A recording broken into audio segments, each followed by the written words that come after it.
Welcome to SSG law academy. हमारे channel पे चल रही इंडियन कॉन्ट्रैक्ट एक्ट 1872 सब्जेक्ट की सीरीज।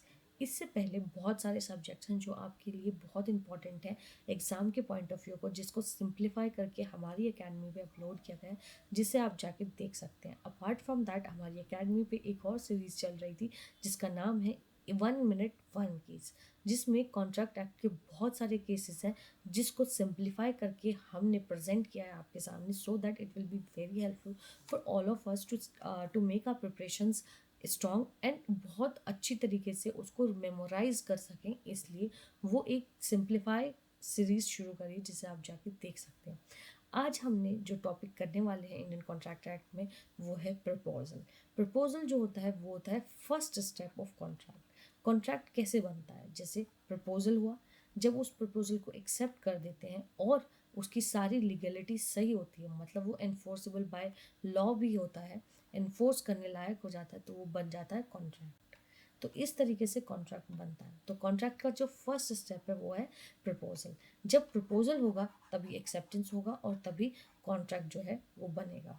इसकी जो डेफिनेशन है वो दी गई है सेक्शन 2 सब क्लोज 1 में, जो कहती है when one person signifies to another. मतलब जब एक पर्सन अपनी सिग्निफाई करेगा अपने इंटेंशन को दूसरे पर्सन से, क्या हिज विलिंगनेस, अपनी विलिंगनेस कि वो क्या करना चाहता है, वो कुछ करना चाहता है टू डू, और एब्सटेंस फ्रॉम डूइंग एनीथिंग, कि वो कुछ चीज़ करेगा या कुछ चीज़ करने से रुक जाएगा। ठीक है, with a view to obtain the assent of that other to such act or abstency he may be said to make a proposal। अब यहाँ जो वो अपनी विलिंगनेस जो कम्युनिकेट कर रहा है दूसरे अदर पर्सन को, यहाँ पे उसकी जो विलिंगनेस है वो ये है कि वो इस सेकंड पर्सन की एसेंट ले ले, इस सेकंड पर्सन की एक्सेप्टेंस ले ले।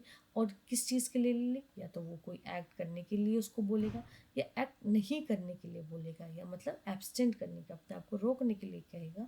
और इस तरीके से ये जो अपनी विलिंगनेस शो कर रहा है, इस विलिंगनेस को क्या कहेंगे? हम प्रपोजल कहेंगे।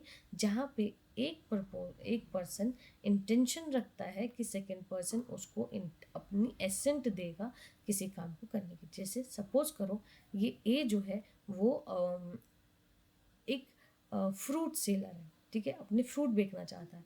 तो ये इसको बता रहा है कि देखो मैं ये आपको फ्रूट दे दूंगा 1 kg का, अगर आप मुझे 100 रुपीज़ दे देंगे तो। ठीक है, अब यहाँ पे जो उसकी विलिंगनेस है इस एक्ट को करने की, वो ये है कि वो 100 रुपीज़ की एसेंट इसको दे देगा और ये एक्ट, ये कॉन्ट्रैक्ट बन जाएगा। यहाँ पे उसकी एसेंट लेने के लिए वो उसको 1 किलो के अपने फ्रूट्स देना चाहता है। तो ये हो गया प्रपोजल। ठीक है, अब ये इसको देगा कि नहीं, ये होता है एक्सेप्टेंस, जिससे हम सेपरेटली एक्सेप्टेंस वाले टॉपिक में पढ़ेंगे। तो इसके प्रपोजल के कुछ रूल्स होते हैं जिसको मैंने सिंप्लीफाई करने की कोशिश करी है, ताकि एग्जाम के पॉइंट ऑफ व्यू से जो लास्ट के क्वेश्चन आए हैं, PYQs आए हैं, उन सब से निकाल के एक इसको सिंप्लीफाई करा है और कुछ रूल्स को नंबरिंग के साथ मैंने प्रेजेंट करे हैं। जैसे यहाँ पे कहा गया है कि इसके प्रपोजल का कोई सेट फॉर्म नहीं होता।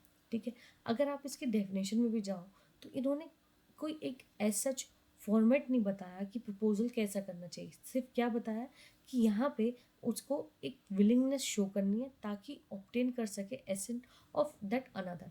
उस अदर पर्सन की एसेंट लेने के लिए सिर्फ अपनी विलिंगनेस शो करनी है। ठीक है, और पर्पस क्या है, इंटेंशन क्या है कि वो अपनी एसेंट दे दे।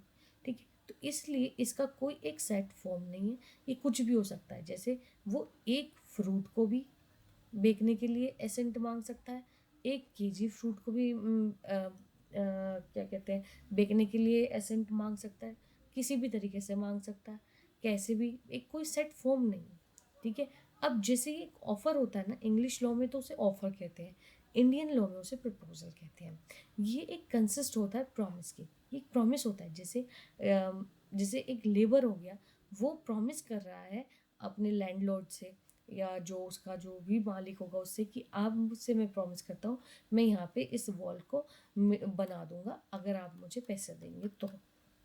ठीक है, तो एक प्रॉमिस कंसिस्ट ऑफ गया। या अगर आप फ्रूट वाला ही एग्जाम्पल ले लें तो यहाँ फ्रूट का प्रॉमिस हो रहा है कि आप 1 kg फ्रूट जो है वो मैं आपको दे दूंगा अगर आप मुझे 100 रुपये देंगे तो। ये एक प्रॉमिस होता है। तो प्रपोजल कंसिस्ट ऑफ होता है प्रॉमिस से।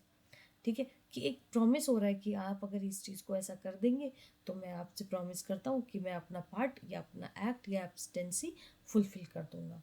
ठीक है, फिर फोर्थ इसका रूल है वो है proposal must be within the knowledge of the person to whom it is made. अगर आप वापस से इसकी डेफिनेशन में जाओ, अब जब हम इसके डेफिनेशन में जा रहे हैं तो यहाँ पे क्या लिख रहा है, सिग्निफाइज टू अनदर। ये जो वर्ड है ना, सिग्निफाइज टू अनदर, ठीक है, हिज विलिंगनेस, विलिंगनेस को सिग्निफाई करना, यही बात कहता है कि ये जो आप नॉलेज है ना कि मैं प्रपोजल कर रहा हूँ, ये उस दूसरे पर्सन को पता होना चाहिए। अगर आपने हमारी चैनल पे 1 मिनट में एक केस लो सीरीज देखी होगी तो उसमें लालवन शुक्ला का केस है। ठीक है, उसके फैक्ट्स बहुत इजीली आपको बता देती हूँ, एक बार रिवाइज कर देती हूँ और वहाँ जाके भी आप देख सकते हो। तो इसमें क्या होता है, लालमन शुक्ला वर्सेस गौरी दत्त में, यहाँ पर एक मालिक होता है जिसका नेफ्यू खो जाता है, जिसको ढूंढने के लिए वो एक अनाउंसमेंट करता है कि जो कोई भी मेरे नेफ्यू को लेके आएगा उसको 500 रुपये मिलेंगे। लेकिन इस अनाउंसमेंट से पहले वो अपने सर्वेंट्स को भेज देता है कि जाओ मेरे नेफ्यू को ढूंढ के लाओ। अब उनमें से एक सर्वेंट को हरिद्वार में नेफ्यू मिल जाता है। अब वो ले आता है, जब वो लेके आ जाता है उसको बाद में पता चलता है कि यहाँ तो 500 रुपीज़ का एक ऐसा अनाउंसमेंट हुआ हुआ था कि जो कोई भी इसके नेफ्यू को लेके आएगा उसको पैसे मिलेंगे। अब यहाँ पे ये जो गौरी दत्त होते हैं वो पहुँच जाते हैं कोर्ट में और कहते हैं कि भाई मेरा 500 रुपये दे दो। अब लालमन शुक्ला कहते हैं कि नहीं, मैं तो तुम्हें नहीं दूंगा, क्यों, तुम्हें तो ये पता ही नहीं थी और ये तो तुम मेरे साथ तुम्हारी सर्विसेज हैं उसकी इवेज में आप लेके आए हो। तो लेटर ऑन कोर्ट यही डिसाइड करता है कि proposal must be within the knowledge of the person to whom it is made. अगर आपकी नॉलेज में ही नहीं है ये अनाउंसमेंट तो ये प्रपोजल आपका हुआ ही नहीं, तो ये आपके साथ कॉन्ट्रैक्ट हुआ ही नहीं। तो proposal must be within the knowledge of the person to whom it is made, ये उस पर्सन की, मतलब यहाँ पे इसके नॉलेज में, सर्वेंट के नॉलेज में ये होना चाहिए था कि यहाँ पे ऐसा कोई प्रपोजल जो है वो अनाउंस किया गया है। फिर फिफ्थ रूल जो है प्रपोजल का वो है capable of creating legal relationship. अब वापस से डेफिनेशन में आ जाओ, क्या कह रहा है कि वहाँ पे one person signifies to another to do an act और एब्सेंस फ्रॉम डूइंग। ठीक है, अब इसमें क्या होता है, यहाँ पे जो वन पर्सन है जो सिग्निफाई कर रहा है किसी चीज़ को करने की या एब्सेंस करने की, तो यहाँ उसके पास इसे करने की या एब्सेंट करने की जो है वो पावर होनी चाहिए, वो कैपेबिलिटी होनी चाहिए। जैसे सपोज करो एक घर बेचना है, ठीक है, ए घर बेचना चाहता है, अब वो घर ए का है ही नहीं तो क्या वो बेच सकता है, नहीं। तो ये एक्ट क्या हो गया, ये तो कोई मतलब ये कॉन्ट्रैक्ट बन ही नहीं सकता क्योंकि वो तो उसका मालिक ही नहीं है। तो इसलिए ये इंपॉर्टेंट है कि प्रपोजल करते वक्त कि वो पर्सन ए जो है या जो भी एक पर्सन जो प्रपोजल दे रहा है वो लीगल रिलेशंस बनाने के लिए कैपेबल होना चाहिए। सिक्स्थ है mayor supply of information is not proposal. सिर्फ ये जान लेना कि इंफॉर्मेशन ले लेना प्रपोजल नहीं होती, क्योंकि वापस से डेफिनेशन पे आओ, डेफिनेशन ने क्या कहा है, obtain to assent of the other, मतलब उस अदर पर्सन की एसेंट को ऑब्टेन करना। और दूसरी बात क्या है, विलिंगनेस, एक वर्ड जो यहाँ यूज़ किया गया है वो है विलिंगनेस, मतलब विलिंगनेस होनी चाहिए उसको बेचने की, प्रपोजल करने की, उस एक्ट को करने की या एब्सेंस करने की विलिंगनेस होनी चाहिए, जिसके लिए यहाँ पे जो है वो इंफॉर्मेशन सप्लाई है वो प्रपोजल नहीं होता। अब जैसे Harvey versus Facey, Bumper Hall Pen case के नाम से लीडिंग केस है, ये भी आपको 1 मिनट की सीरीज में मिल जाएगा, बहुत सिंप्लीफाई करके दिया। इसमें इसको छोटा बता देती हूँ मैं, इसमें ए बी को लिखता है कि तुम मुझे अपना ये जो बम्पर हॉल पेन नाम से एक प्रॉपर्टी होती है इसकी प्राइस बता दो। तो ए बता देता है कि ये तो 600 यूरो में है सपोज करो, तो फिर बी बोलता है कि नहीं इसको आप 300 यूरो में दोगे, तो वो कह देता है नहीं। तो यहाँ पे फिर वो एग्री कर जाता है 600 यूरो पे। लेकिन एक तरीके से बी ने तो सिर्फ ए से उसकी एक वैल्यू पूछी है कि तुम्हारी प्रॉपर्टी की क्या वैल्यू है, लेकिन उसने अपनी विलिंगनेस तो नहीं शो करी बेचने की। तो इसलिए यहाँ पे ये बात की गई है कि mayor supply of information is not a proposal. सिर्फ सप्लाई कर देना प्रपोजल को एक प्रपोजल नहीं बना देता। ठीक है, दूसरा it must be certain, certain होनी ज़रूरी है। जैसे अब एक आदमी ये प्रपोज करता है कि अगर ये शिप, ठीक है, with in a time limit यहाँ आ जाता है जैसे सपोज करो ये शिप निकला है अगस्त में और ये सितंबर तक अगर वापस आ जाता है तो मेरा ये कॉन्ट्रैक्ट तुम्हारे साथ हो जाएगा, मैं इसके अंदर के जो गुड्स हैं वो तुमको दे दूंगा, ठीक है। तो अब ये सर्टन है, लेकिन अनसर्टन क्या है? अनसर्टन क्या होता है कि जैसे कि उसको पता ही नहीं है कि शिप जो है वो आएगा कि नहीं आएगा। सपोज करो वो डेडली सी में चला गया कोई, ये अनसर्टेनिटी हो गई। जैसे एक ट्री, एक कि मेरा जो ये घर है, ठीक है, उसमें मेरा हिस्सा तुमको मिल जाएगा अगर इसमें मेरा हिस्सा मुझे अनडिवाइडेड फैमिली के, जैसे हिंदू अनडिवाइडेड फैमिलीज होती हैं उसमें मुझे पार्टीशन में जो हिस्सा मिलेगा तो वो तुमको मैं दे देता हूँ। लेकिन वो पार्टीशन क्या है अभी हुआ ही नहीं है, तो इसका मतलब उस घर में उसका कोई हिस्सा नहीं अभी तक फिलहाल, तो ये अनसर्टन है, तो ये प्रपोजल नहीं हो सकता। It need to be certain.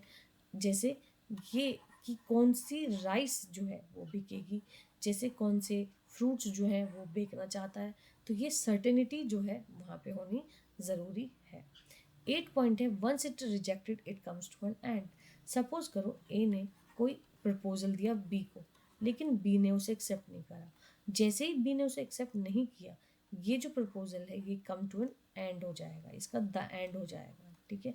अब वो जैसे सपोज करो हिडन वर्सेस रेंज 1840 का केस है, इसमें भी सेम ये हुआ था। ए ने बी से प्रॉपर्टी के बारे में पूछा कि क्या तुम मुझे इसे 600 रुपीज़ में बेचोगे, और मतलब ए ने बी को कहा कि क्या तुम 600 यूरो में इसे खरीदोगे, तो बी ने कहा नहीं मैं इसे 300 यूरो में बेचूंगा। अब ए ने कहा नहीं तुम 350 में ले सकते हो, बी ने कहा नहीं, और फिर जब इसने नहीं कह दिया तो ये एंड हो गया। लेकिन अब बी जो है वो 600 यूरो पे खरीदने के लिए रेडी हो जाता, तो ये क्या हुआ, ये वाला प्रपोजल यहाँ पे ख़त्म हो गया, ये वाला न्यू प्रपोजल हुआ जो यहाँ पे ख़त्म हो गया। तो जैसे ही इसको रिजेक्ट कर देंगे ना, वैसे ही it comes to an end, वैसे ही ये प्रपोजल जो है वो एंड हो जाएगा। प्रपोजल शुड बी मेड, कैसे प्रपोजल को कैसे बनाएं, चाहे तो आप एक्सप्रेस करके या इम्प्लाइडली, ये बात कही गई है सेक्शन नंबर 9 में। सेक्शन नंबर 9 कहता है in so far as the proposal और acceptance of any promise is made words the promise is said to be express, और in so far as the proposal और acceptance is made otherwise than a words the promise is said to be implied, ठीक है।